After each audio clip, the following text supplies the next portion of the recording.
big part of the record making process is bearing in mind what the listener, your customer, is going to be listening to it on, what sort of equipment. As far as I'm concerned, I suppose I'm sort of old-fashioned. You know, I still think about it. When I first started making records, it's redundant now, but I still was very impressed how after they'd got the balance going in the studio, they'd press a button and suddenly it would all go down to one little tiny transistor speaker in the desk that was built into the desk. It would all go into one speaker, not even stereo, mono, because they wanted to get it to sound good on a transistor radio.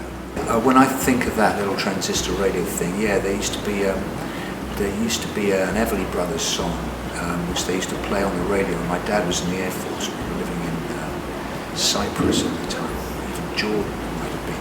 There was a song called Bird Dog. Hey bird dog, keep away from my quail.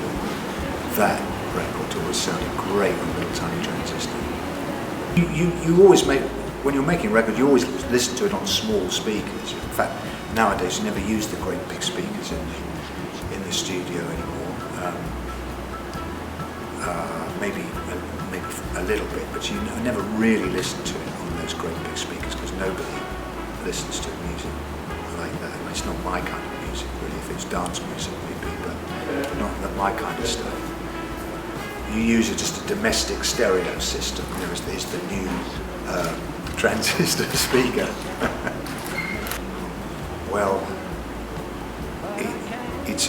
writing the songs is such a sort of mysterious process that it's almost an out of body experience for me nowadays, because sometimes you get an idea and sometimes you don't, you know, and if it's a good one, you can't believe where it's come from. In fact, it seems like that somebody else has done it and they've just handed it to you. And I can neither turn it on or indeed turn it off sometimes when it comes along. Trying to do good